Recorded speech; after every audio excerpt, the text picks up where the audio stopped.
Bon matin, jasage de jeu de rôle pour le RPGED. 32e jour, on est dans les questions alternatives. Donc, je continue à répondre aux questions parce que c'est le fun de répondre aux questions. Puis les questions sont quand même intéressantes. Fait que je vais y aller, je vais y aller. Puis là, la première question alternative, c'était nommez-nous votre personnage le plus mémorable que vous avez mis à la retraite. Mais là, j'y ai pensé, tu sais, puis à Ben Gadon, j'ai fait une vidéo, mais officiellement, il n'a pas été mis à la retraite parce qu'il n'a pas fini tout ce qu'il avait à finir. Il a été mis dehors. Il n'a pas pris sa retraite. Euh, Même chose pour mon Hax qui a fait des super aventures. Mais lui tout, il a été mis dehors. Il s'est pas rendu à sa retraite. Fait que là, j'essaie de penser, j'ai-tu déjà vraiment mis un personnage à sa retraite? Puis finalement, j'ai fait comme, ben oui, dans Vampire. Ouais. Theodore O'Malley, il a pris sa retraite. Celui-là là, que j'avais dit qu'il avait pété une frenzy parce qu'il avait utilisé toutes ses bloods. Lui, il a commencé sa carrière, mais il a commencé sa carrière tard, dans le sens qu'on n'a pas commencé une game avec des personnages de base. On a commencé avec des Elders. Fait que là, déjà, on était plus puissant. J'ai commencé, j'étais 7e génération. Fait que j'étais fort en esti, là, genre. 20 bloods, tu peux en prendre 4 par tour, tu peux monter tes disciplines jusqu'à 6 éventuellement, tu sais. Puis je l'ai pas fait, mais j'étais rendu avec 6 de Dex, tu sais. Fait que c'est ce personnage-là que j'ai mis à la retraite. Il est arrivé avec un ancien prince d'une autre classe, mais à cause de la Guéda, tout est mort, tous les vampires ont mangé une petite volée. Fait qu'on est parti de là, puis on est arrivé à Milwaukee parce que l'ancien prince, prince E, c'est une prince, on est arrivé à Milwaukee, puis on s'est établi là parce que c'est ça, ce prince-là, il avait. Son chum était un loup-garou de cette région-là. Fait que là, ça jouait avec l'ennemi. Puis là, les aventures nous ont fait découvrir que, bon, il y avait des loups-garous, il y avait nous autres.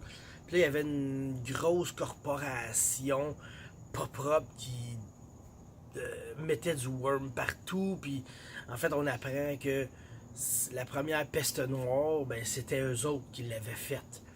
Puis ça avait tué ben du monde. Puis probablement ben des vampires. Parce que quand tu essaies de te nourrir sur un humain qui avait cette maladie-là, tu vomissais un blood. Fait qu'au lieu de reprendre un blood, t'en vomissais un, puis t'en perdais un, tu sais.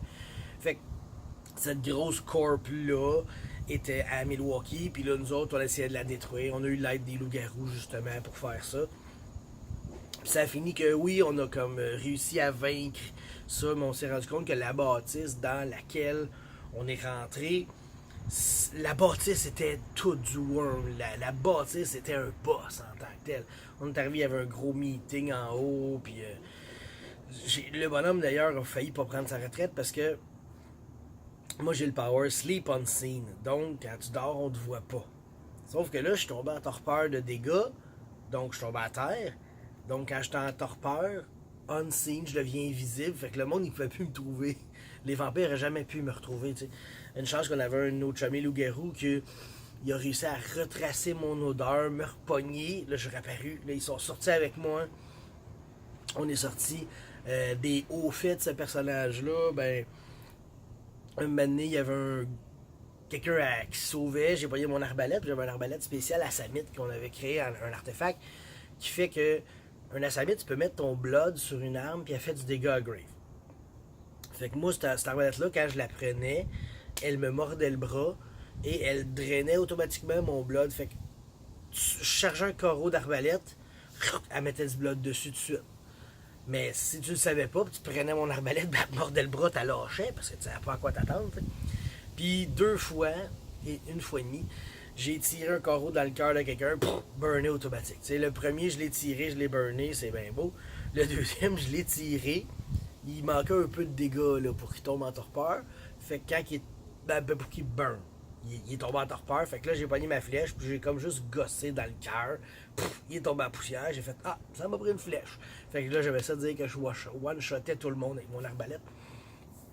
Puis, fait que ça, c'est des hauts faits que j'ai eu. Puis, en tout cas, au final, ben, c'est ça. On a vaincu le worm de cette ville-là. Puis, je me souviens pas si on est parti ou on est resté là. Je pense qu'on est parti parce que c'était tellement rendu de la merde. Fait que c'est ça, c'est un personnage que j'ai mis à la retraite. Theodore O'Malley, mon assamite dans Vampire de Masquerade. On se revoit pour la 33. Ouh, bye.